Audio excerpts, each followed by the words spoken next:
In our fast-paced world of that energy of structure, and this is exactly how to do it, and linear thinking, there's not a lot of time or permission to slow down and feel and to process. And it doesn't have to always be with words. A lot of times the processing can be by behavior changes and releasing things. And that's a choice to consciously live different rather than holding it all in. Welcome to the Juggling the Chaos of Recovery podcast, where we focus on health and wellness and overcoming all types of addictions. You're in the right place if you're a mom, dad, sibling, or caregiver who has a loved one who is or was struggling with an eating disorder or any other kind of addiction. In a time where everything seems heavy, I'm here to bring you a very real yet lighthearted take on what the heck we're all supposed to do with our lives while we care for our loved ones who are struggling. One thing holds true throughout it all. You can't juggle the chaos without smiling. At least a little bit.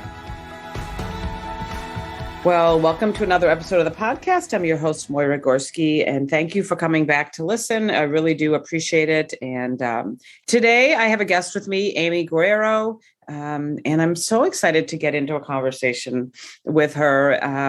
She is a trauma-informed recovery coach, conscious sober person, and founder of Thrive in Recovery. She works with people to deal with trauma and just help to create healthy boundaries in relationships with themselves, with people, just all those things that, need to happen, or it's important to happen for things to change as we change, if you will, like as we go through recovery or change, or, again, consciously decide to perhaps live differently than we've been living before. There's different ways that, again, we not only show up for ourselves, but show up for others. And so I'm excited to just dive into this conversation, and you'll see in a little bit just why it's so important today for me. And I really believe it's important for all of you listeners, be it that you're a parent or even that someone who is recovering from some type of addiction, recovering from life, if you will. So anyway, thank you, Amy, for joining me today. I'm really thrilled to have you here. Yeah, thank you so much. It's so great to see your face. Yeah. And I just was very, you said something that I have been saying for a really long time, where I made a choice to consciously live different. And I think that really sums up recovery of all types. And so thank you for that language, because I'll probably use it on Instagram today. Yeah. Yeah. Well, one of my arguments in life is that we're all recovering from something. Mm-hmm. We are all recovering from something. And in our fast-paced, masculine-centered, not masculine men, but just like the world of that energy of structure, and this is exactly how to do it, and linear thinking, there's not a lot of time or permission to slow down and feel and to process. And it doesn't have to always be with words. A lot of times the processing can be by behavior changes and releasing things. And that's a choice to consciously live different rather than holding it all in and Yeah. Amen to that. I mean, and that's what I have really realized, for myself, but also through the almost 2 years of recording and speaking with others, is that we're all recovering from something, but many of us are choosing to live differently, be it that we're, again, choosing to not use maladaptive behaviors that are covering up our pain or things like that lead to, that could, if we continue that way, it could lead to death and harm to ourselves and those around us. But it's also like what I've learned in this process of loving my daughter through her eating disorder and her OCD, is that I needed to show up differently. I needed to take care of myself. I needed to put myself first. And it was, after 50 some years of living a certain way, it was uncomfortable. It was difficult at times. Like, how am I supposed to do that? How do I put myself first? So again, I always say you don't have to be recovering from something that has like this real specific diagnosis. It's like we're saying, it can be just, we're going to choose to do things differently. But then as a result, we don't live in this bubble of just ourselves. There's others around us. There's work environment and family environment and friends. And so how do we consciously show up there, but in a kind way? Because I know as I've continued to find my voice in a different way over the last many years, it's tough. Like, I don't know how to do that. I don't know how to say that. So it doesn't always come out, but anyway, we're going to get into that for sure. So really cool stuff. And, but I love to have people my guests to just start to tell their story, like how they got to where they're at today. And so if you could just start with that to share us, your background and what you did go through. And as a result, then why you're making the choices and how you're helping people today. For sure. Okay. So I will give a very short story, but I'll start with childhood. My mom decided that she wasn't going to be able to support me to grow up. And so she decided to leave the relationship, right? So pretty soon after birth, and then was in and out. And she had already had these feelings when she was pregnant with me. So many of my adaptive behaviors started in utero and then in the first, just even infancy of my life, where I was consistently constipated, very hard to soothe, didn't have my mother's breast. My grandmother was raising me. My dad was a fireman, so 24 on, 48 off. It was just a very disorganized time for the adults in my life, but especially for my little nervous system as a child. So everything started there. And from that, what we would call an abandonment wound, my nervous system really just did not know how to regulate on its own. And then in the 70s, there wasn't a lot of tools around how to regulate your children in a trauma-informed way. And so I started creating all kinds of different patterns and behaviors to adapt to all of the situations. And that just in itself caused a lot of trauma in my little body. And it required enemas and being held down and just a lot of confusion and no one really explaining things to me. And I was already I was already very aware, because hyper, like, somebody please take care of me was already going on in my nervous system. So when I found words and all of that stuff, it was just really difficult for me to relate to the world because I didn't really know how to soothe myself. Right. And so then I create I'm very intelligent, fast learner, all the things. So I create all of these coping mechanisms to put a shield between me and the world. My body was sick a lot when I was little. And these are all I just want to say this to everyone, because these are all signs already that behaviors once you are older, they're going to be caused by the first 0 through 12 years, and especially 0 through 4 of your life. And so I was a genius at adapting, can chameleon into anything just to get the love, the attention, all of those things. And then when I found alcohol, in middle school, I definitely took to that right away. It worked. And I didn't really think much of it. I grew up in Texas. It was everyone was doing it. And so I was high succeeder. I started my first business in high school. I was the first person to go to college in my family. I was already I am doing things. I'm choosing differently. I'm choosing differently. I'm choosing differently. And throughout my life, my birth mom would kind of come in and out. Very confusing, very traumatizing, just not good for me. And I really had a lot of victim thoughts and mentality for a long time. And thank goodness consciousness has shown me that I actually have so much more power than that. And I'm not a victim to her choice at all. So, I went on with my life. I drank and did drugs and partied and did all the whole thing. But I was very successful, really successful. I had a lot of incidents with, just blacking out, or, I was in high paying jobs and had all these things. Often was a contractor. So I started because I was an entrepreneur my whole life. And so I just designed a life where I could live like that. It would when around 35. Yeah, I worked really hard. I made a lot of money. I lived in San Francisco. I had a very glamorous life. It was super fun. Yeah, did all the things for sure. And no regrets. But around 35, I started to have this like early midlife kind of like, I want to go into my 40s and choose differently. And I think that in order to do that, I need to like heal my trauma. So I'd walk around saying things that no one talked about. My friend groups were just like, what?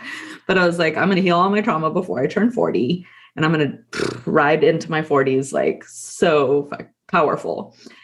So that investigation and curiosity led me to find my birth mom. And it also led me to become chemically dependent on alcohol. And for this really like powerful person that I thought I was, when I became chemically dependent, I was like, wait, what? Like, this is real. Like, I cannot not have a drink or I shake and all the things. So that 2 years of being chemically dependent and not being able to do anything about it other than choose abstinence was the roughest 2 years of my life. I tried to kill myself several times because I didn't understand how I was going to live consciously in the models of recovery in substance misuse that existed. They felt shame. They brought up a lot of shame. They brought up a lot of trauma. They just brought up all of my original wounds. And I was just like, so I really liked the steps because I felt like there was a real depth to them that I could explore, but I didn't necessarily agree with the patterns and behaviors of the rooms. Those are a rough couple of years. But early on in that part of my recovery, I, in my first treatment center, and I went to like 8 or something, 6 to 8. I can't really remember. It was very blurry a couple of years. Mm-hmm. But I started writing the methodologies that I call Regrooven, soon to be trademarked, that really supported me to understand that this was going to be a full organism. Like I needed to look at the organism of Amy, my environment, my family, intergenerational trauma, all of the things. I needed to include movement, gut health. And this was way before all of these things were being talked about. And I was in Northern California. So, I had a beautiful opportunity to be around like thought leaders in this space. But really, when it comes down to it, they're like, we'll help you this far, but then you got to go to meetings. And that just was like, there has to be some different way. And now in 2022, there are so many different ways and there are so many different communities and ways to recover.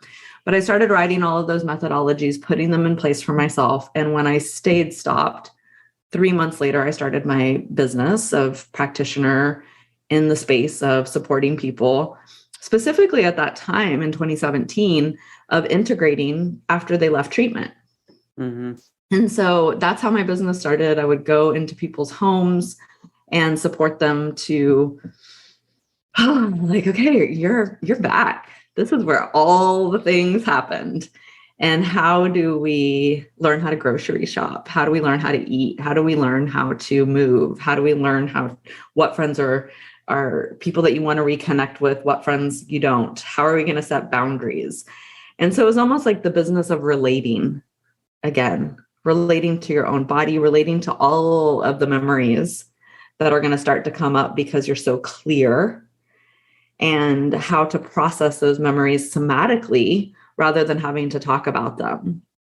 So it was a really powerful year. And I decided that I needed to reach more people. I had a deep desire to reach more people. So I took my business online in early 2018. And then I've been doing this work online ever since. Mm-hmm. And I don't know, a day like today, sitting here going, wow, thank you, God, that you're here, because this is exactly this is exactly what's happening, or this is exactly what I need to talk about, and to have this connection. I'm grateful for, because perhaps we'll continue to talk, and you'll help our family, because what's happening right now is our daughter, as I shared before we went live, our daughter's coming home next week. She's been in a treatment facility for in and out this last year for sure. And again, her eating disorder has been in existence, if you will, for at least 6 years. And so as she was looking forward to discharge, she thought about staying in Denver, and she loves Denver, and she may go back to Denver. But part of that was the fact that she didn't want to come back here. And so that's why I think this is a lovely topic to talk about, because we're in the same home. Obviously things are different, but we're in the same home, the same environment, the same community. And when she's come back before, as she stepped out of treatment, it hasn't supported her, if you will. I mean, she's done okay for a while, but then there's been relapse. And I think it's a lot due to this. I mean, it's, again, so fascinating to me that we're talking about this today, the fact that it can be, like when you come back and you're clear or you're different, like how do you deal with that, and to not go back to slip back into those behaviors that you had before that helped you deal, with life, if you will. Yeah. And honestly, like how I see this conversation moving forward is asking me more questions like that. Cause I just asked, I want to speak from the highest and most divine of what I know. And I feel very led through your questions. So thank you and continue to ask questions as we go through this conversation. Cause this is my where I know I'm just channeling the truth, and let's just really sit with that. Cause it's a big deal. It is a big deal. And there's a lot of energy. Let me just presence this. The nervous systems, right? So your daughter's nervous system, your nervous system, your husband's nervous system, your pet's nervous system, if you have a pet, even your other children, her siblings, they're all already feeling this energy. And the way that the body and the brain work is that when the energy comes, it will start looking for confirming evidence of the past rather than leaving this open space, because that's scary. When the nervous system's I'm going where I've never been before, it's oh, no. Let's go back into our old patterns, behaviors, sequences. Let's play our roles as a family system. Let's do all of these things. And so unconsciously, there is so much going on that there aren't words for. But the most beautiful thing about it is we're creating words for it right now. And now there's this awareness that there's energy in your body that feels anxious or sad or angry or in despair or guilty or all of these different things. And so much of the work is understanding it's so natural that we feel all of this. And how can we choose differently? But we can't choose differently from a dysregulated nervous system. So, triggers, when they happen, it sends the body back into the reptilian part of the brain, in which it doesn't have any access to the smarter part of the brain to choose differently. And this is one of the biggest, most important things that I would teach in integration of this makes sense. But until you start to create that awareness with your body and learn to interrupt the old nervous system response, take the deep breaths, go for a walk, pause, and then all the self-care that it takes to have a body that can do this imperfectly. I really want to say this imperfectly. Then our body will go on autonomic all day long, and hence, quote unquote, relapse, right? Relapse of a family member who's trying to choose differently as well, or relapse of an old behavior or pattern that is causing harm to everyone, really, but when the nervous system just can't take it anymore, it goes back into that old groove. And all it's saying is, they're wrong, da, da, da. All the energy is going up and up and up and up and up. And then bam, back to the behavior, and family back to the yelling and making someone wrong. And this is the whole thing.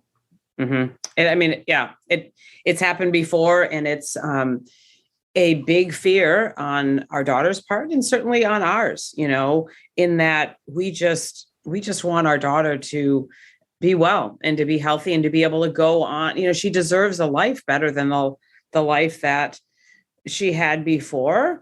And, really what wait, can we pause? Can we pause in that for a moment? Yes, sure. Okay. So listen to what we're starting with. We're starting with fear. Mm-hmm. And we're starting with your deep desire for your daughter's life. This combination it's great, right? It means well.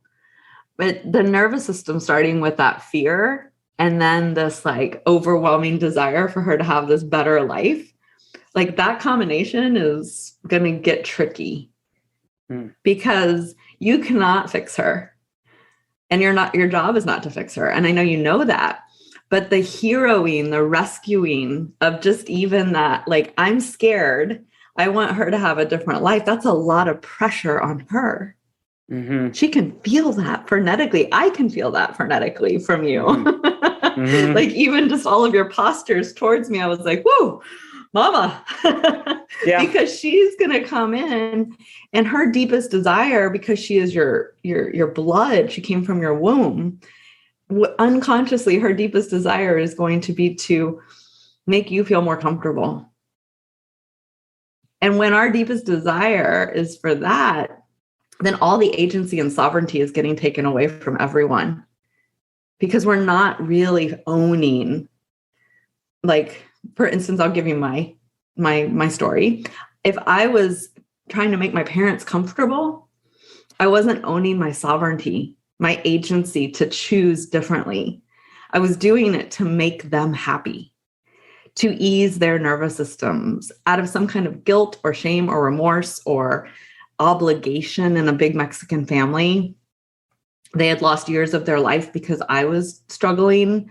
They had invested lots of money that I had to pay them back, because I was struggling. I felt bad. And I felt like it was my job to ease their nervous systems unconsciously. But it took my agency and my sovereignty away. And therefore, I wasn't really being in my own choosing differently.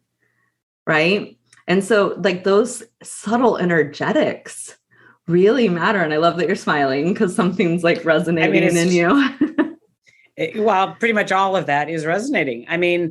And what I'm thankful for is that we've had these conversations, my husband and I and her and some of her, at times her siblings, but just these conversations of sometimes we've named it that codependency, that, that we're doing things so, or we're saying like, well, what do you want me to say? Or what do you want me to do? There's so much of that conversation, or it has been. And it's like, we sometimes I don't know how to respond to that, except to say, it's not what I want, it's what you want. Right. But it's like that. I think there's just so much. I know there's been so many times that's the way that our kids have showed up, or I've showed up for someone. I'm doing, like, we do things so that, like you said, those other people are happy. And everything that you said is true. We've had these kind of, like, that's what she's, It's just, again, it's uncanny that it's just like, wow, yes, yes, and yes. And yeah, I'm all of that stuff. I'm nervous. And it's like, I want her to be home and we want her to, but it's also, I have learned that, yeah, I can't make my kids happy. I can't help her. I can help her. I can love her and things like that. And I'm working on doing things differently. We're all working on. And as I said before we went live, it's the same here, but it's also different because it's a few, the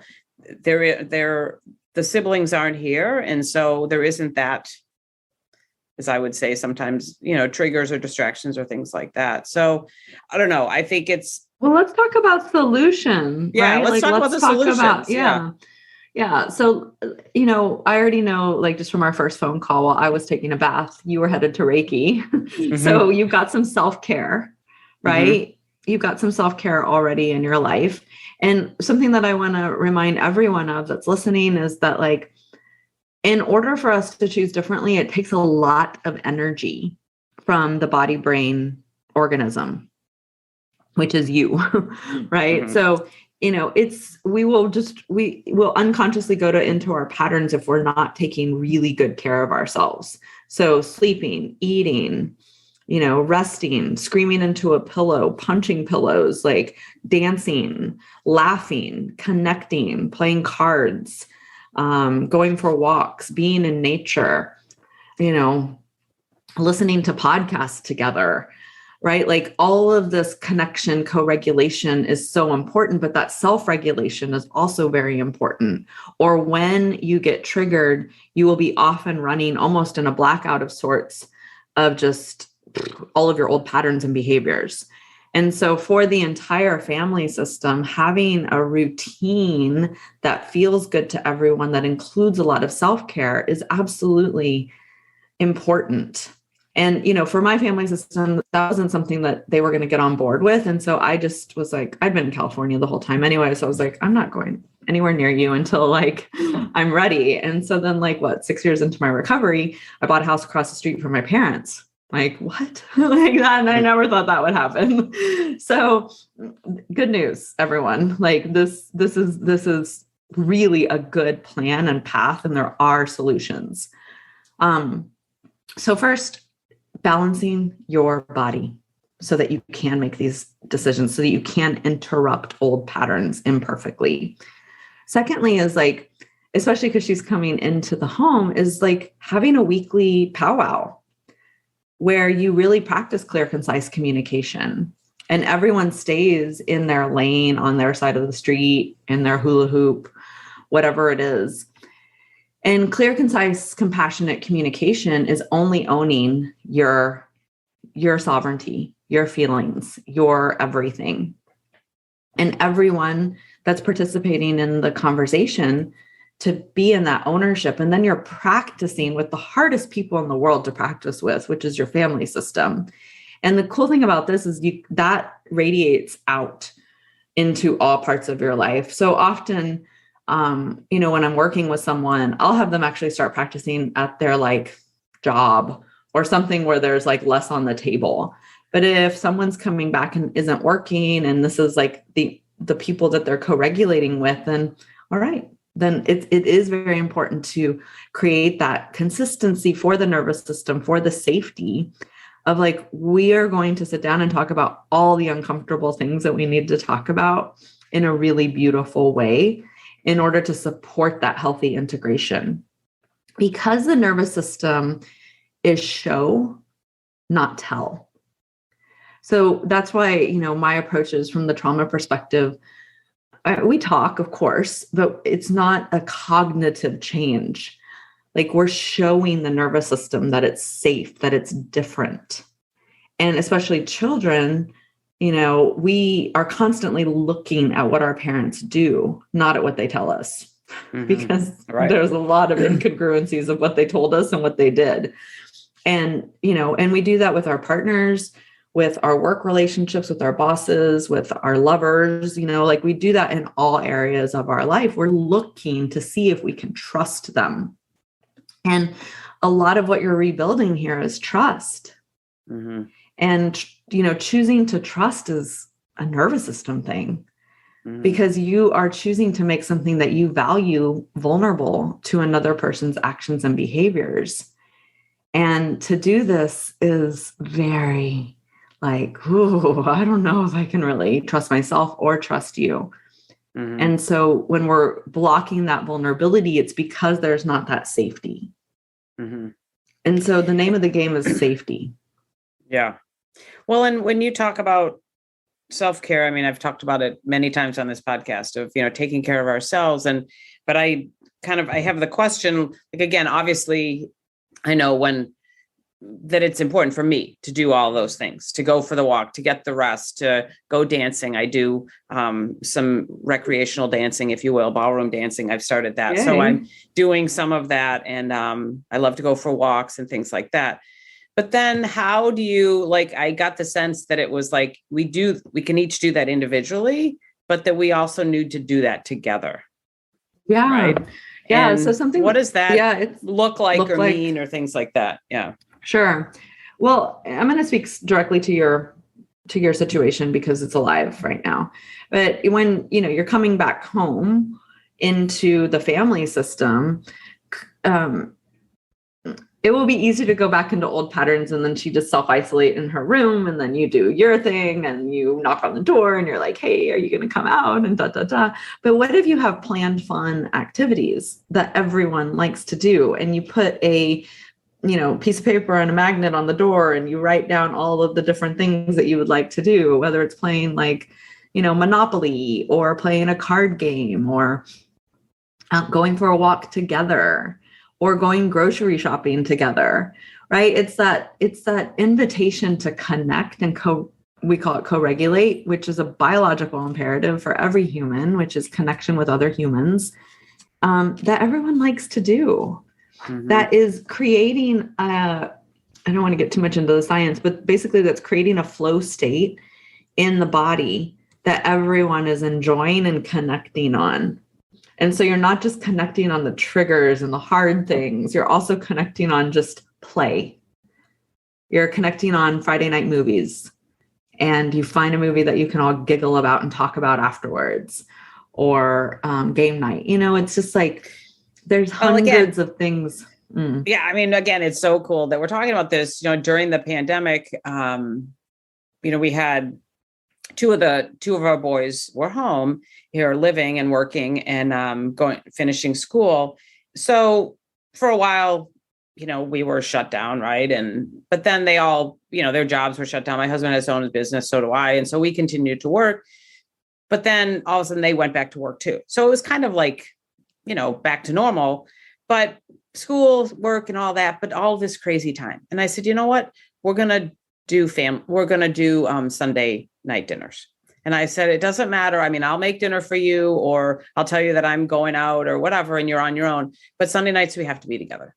And it was from a suggestion of a friend of mine who did the same thing. And I thought that was a cool thing. So I proposed that, and they went along with it. And we were supposed to, it was suggested that we share our highs and lows of the week during Sunday night dinner. And so sometimes that happened, sometimes it didn't, sometimes there was resistance, sometimes there wasn't. But it has become something that now, the beginning of December, all of a sudden, everybody's gone. I mean, our son moved out in June, and one of them, and then the other one went to boot camp at the beginning of December. So Sunday night dinners is my husband and I sitting around, but Sunday night dinners was dinner, right? And talking about, if we could talk about our highs and lows, or having conversations, but then moving into something fun. We would play games and things like that. Or we would carve pumpkins, or we would make gingerbread houses, or whatever. And it just, I don't know, it just gives me chills just talking about it, because it was just one of those things like, I think I'll do this. I think it's a great idea. And it became something that was so much fun. And there was that flow, and there was that, like you said, you're inviting connection. It was that connection. Our youngest son has been dating a girl who her family was fairly resistant, just from their culture, to have her over here. And so throughout the time, they trusted her more. And so she was able to stop by, and then she was able to eat with us. And then so she became part of Sunday night dinner.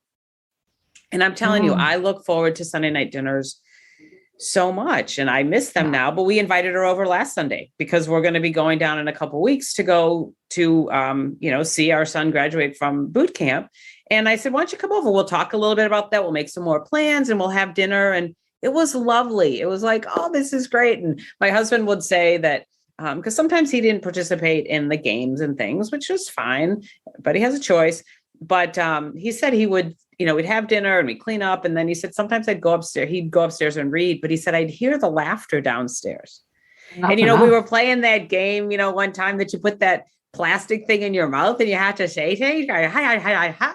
I mean, seriously, it's so funny. I'll never forget that day. We were laughing so hard. And even she said to Tommy, she goes, I've never seen your mother laugh this hard.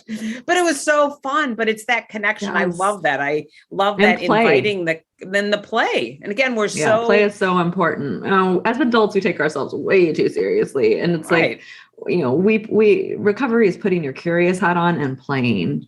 Mm-hmm. Because, I sit here and listen to trauma all day long. And like we have, we titrate in and out, but like we have so much big laughter and fun and dancing and relating. And it's like, that's how we heal. Mm-hmm. Yeah. Mm-hmm. And to show the nervous system that's okay to go from like something so hard to putting this weird plastic thing in your mouth and trying to say, I love you. I mean, it's like, it's amazing. Right. And so I just love like, feel your energy now. Mm-hmm. Right. It's great. Yeah. It's lighter. So this is the energy, right, that you want to invite more into. This is the energy that you want to anchor into with your daughter's homecoming. Mm-hmm. This is, and if you're anchored in it, you know how to get back to it because nothing changed. So I'm just going to show you some nervous system stuff. Nothing changed. We're still sitting here on our podcast and in front of our Zooms and but your body went back there.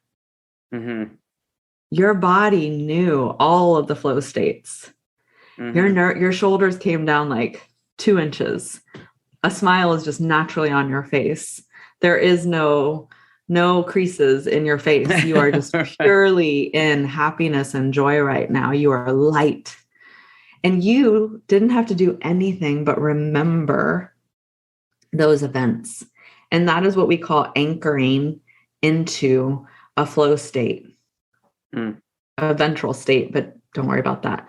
Yeah. And when we're when we're anchored into that, then even when hard things happen, game night, right? And we can actually bring our nervous system into a more regulated place to access the smarter parts of our brain instead of going into that trigger trauma response. Mm-hmm. So it's so beautiful because you just did the thing. Yeah. Yeah. It's lovely. Thank you. One thing that that happened as we got to know Pauline better, my son's girlfriend, is that, again, because of their culture and their life and all that, I mean, we'd say, well, come on, let's carve pumpkins. She goes, oh, I've never carved a pumpkin. She's a teenager. I'm like, what? I've never done this, or I've never had this, or I've never made cookies, or I've never gone to that. I mean, it was like, our first thing was like, what? But then she wrote us a lovely letter for Christmas, to my husband and I, and gave us a couple of gifts. And it was in there. She said, thank you for, I'll try not to get it. It was just so lovely. But she said something about, thank you for, introducing me, or like having me do so many firsts. There were so many firsts that she did with Tommy and with our family. And it was really, I was like, wow, it was so cool. And it's kind of, I say that because there will be those memories for her, right? Like, oh, it was the first time I did this, the first time I did this. But also, like you said, there's memories for us from those Sunday night dinners, which will continue. But I also love the fact that we'll go back there. And what just came up is that I remember when I first started to go through some therapy or counseling myself, when my daughter was first struggling, and I've recovered from an eating disorder myself. And so some of my friends would say, well, are you being triggered by this? I'm like, no, I'm not being triggered to go back to that stuff I did in college. But this therapist also said, yes, but you're being triggered emotionally. And there was so much pain. There was this pain that came up that just was, she said, well, that's pain comes up because you need to work through that or deal with that or whatever. Absolutely. And that's the brilliance of the body. Mm-hmm. Your body will never forget that you purged or that you restricted or that you did all of the things that you did with food to feel in control or whatever it was that you were doing ever. It will never forget that. It will never forget. Your body will never forget when you stubbed your toe when you were 5, right? It just won't ever forget that. And that's the brilliance of the body. And I love it because it was a cognitive process of emotional, but actually it wasn't. It was a feeling. Pain was coming up. Mm-hmm. And that's what we want to be conscious of as we integrate.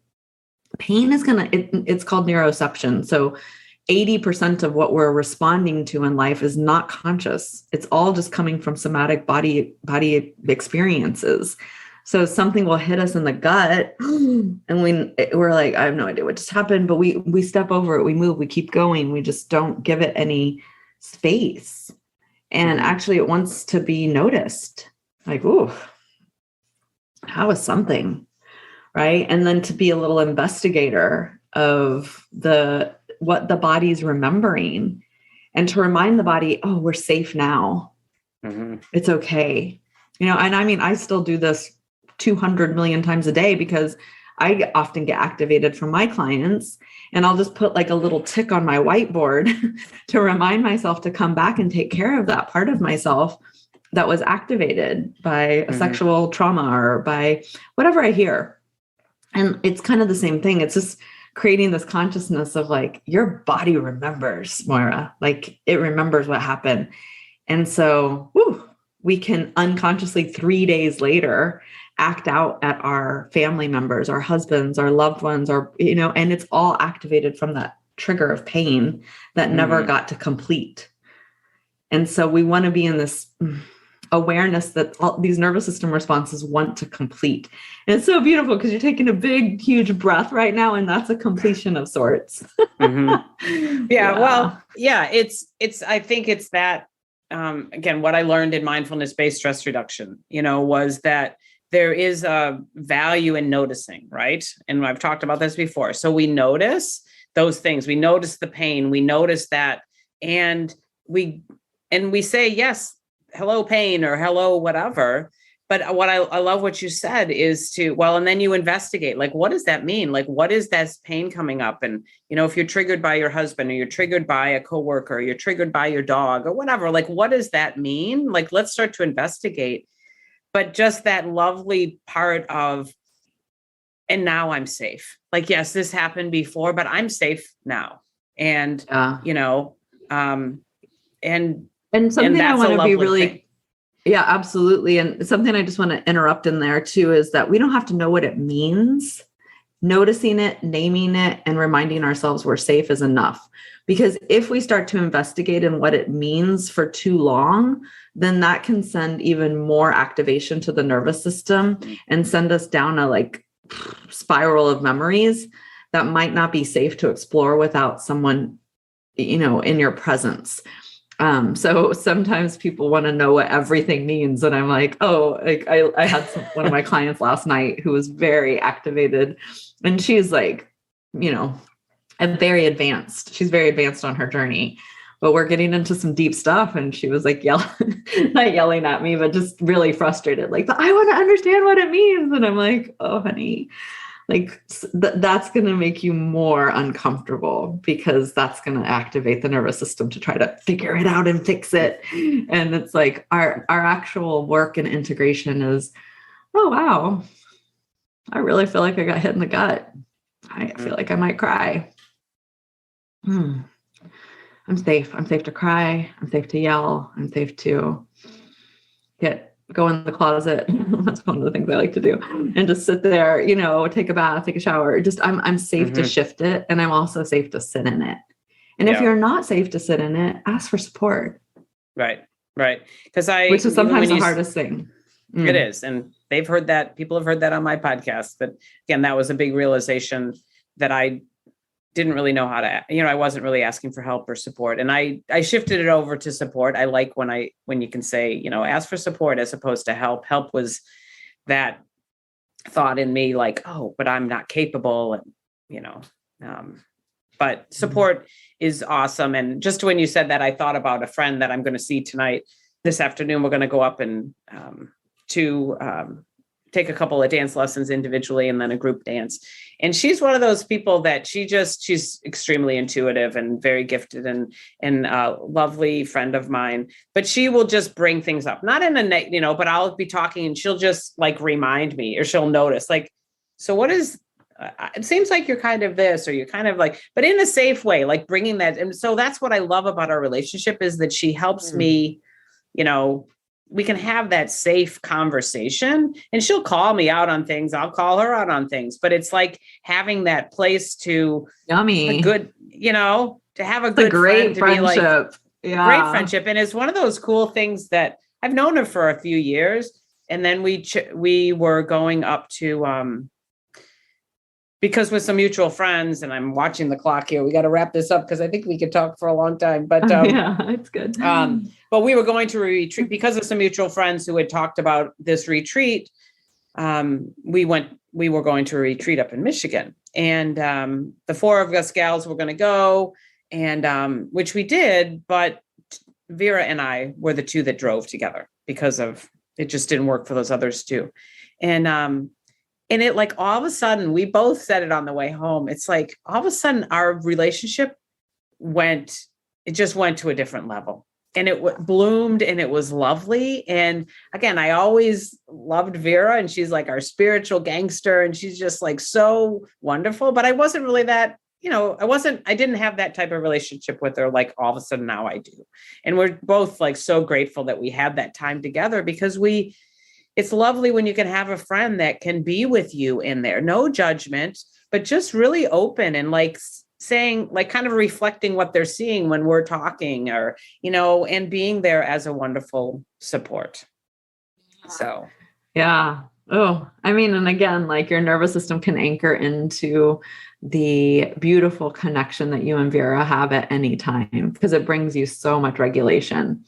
And just remembering those little moments, we call them glimmers, just little times of like, oh, everything's okay.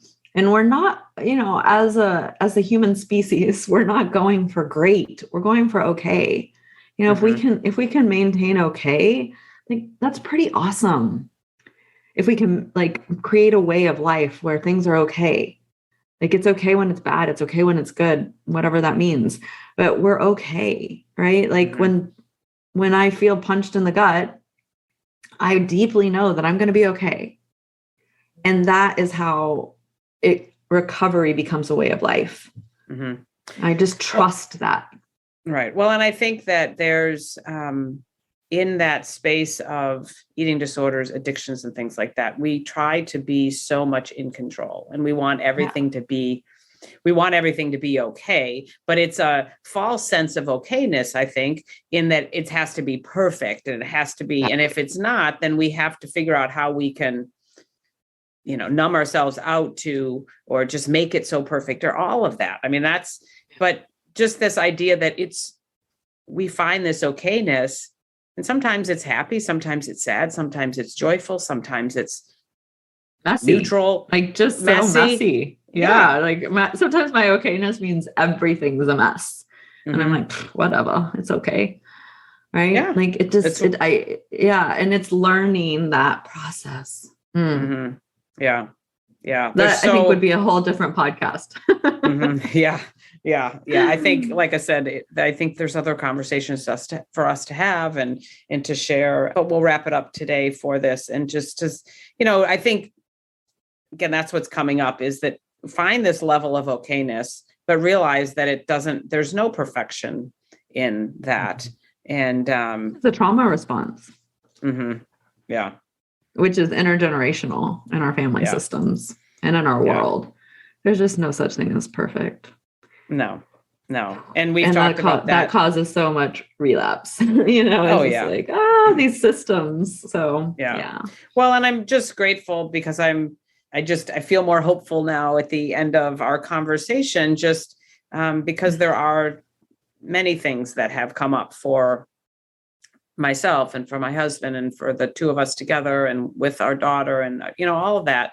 And yet I'm excited for her to be here and for us to, create, as my husband said last night, like just create something new with the three of us, that hasn't been there before, if you will. And there's hope. There's hope. And again, so grateful for this connection. It's one of these days. It's like, wow, thank you again for universe for bringing this all together. And I know I will continue to be in conversation with you. And again, I learned so much, and I hope that, again, the listeners, I'm sure that they did. There's so much of this that is happening. And that's what I want to do with this podcast. Not only, it's been very therapeutic for me the last 2 years, but also to provide that hope for others. that things can be different. There is a place of real joy and okayness in our lives. It is there. And yet a lot of times it requires us asking for support, finding that help that we need. And I don't know, just continuing to learn. There's so much I could continue to say. It's just really great. But totally. Any last words that you'd like to finish I think we've done a great job. I mean, one thing that I deeply trust is that hope is a beautiful feeling. Mm-hmm. And so even if we just have a glimmer of hope, to really, like this feels so good in my body right now. So if you're out there listening and you feel that glimmer of hope, my invitation to you would be to set a timer for 10 seconds, 30 seconds, whatever you can stand, and just sit in that feeling of hope, of joy, of okayness that you feel right now, and giving your nervous system that ability to expand into that it's okay to feel this. It's okay to have hope, because so much of what we're fed is fear. And sometimes it's hard to hold hope. So I'm just, this is perfect. Yeah. Before we forget, where can people find you? I'll put it in the show notes for sure, but if you could just let us know real quickly. Yeah, I'm very active on social media, and I really channel best through videos. And so Instagram, Facebook is a great way to get to know me. I have a YouTube channel, but I haven't connected with it in a while. And it's all Thrive in Recovery with Amy. So Thrive, the word Thrive in Recovery with Amy. And I'm going to be, I'm really excited. I'm putting together a foundation of liberation, freedom for everyone in this. Well, it's already being put together, but it's basically a foundational course of everything that we've been talking about. Like, what is integration? What is agency, sovereignty?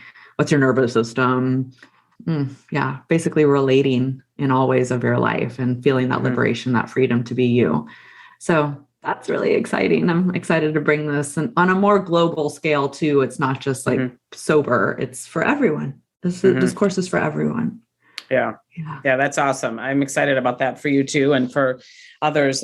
That's what I've learned through this journey, is that it's not just, I was telling someone the other day, I was like, when I started this podcast, I thought it would be very niche to the eating disorder community, which was fine. I mean, that's our experience, but I've learned that it's really not, it's really more global. It can be the sober, I've interviewed people that drugs and all kinds of things, and also a physician who got addicted to prescription medications. And, and she said she was recovering from life. Everybody's, this is really a global, totally. Yeah. Oh yeah. All kinds of things. And so we can all learn from this. And I'm glad that we do. Again, I say to the listeners, thank you for coming back and listening, because I'll get feedback from people that I was like, wow, you listen to my podcast? They said, yeah, I learned something from every episode that I listen to. And I don't have to be that particular person that you're interviewing or having that experience.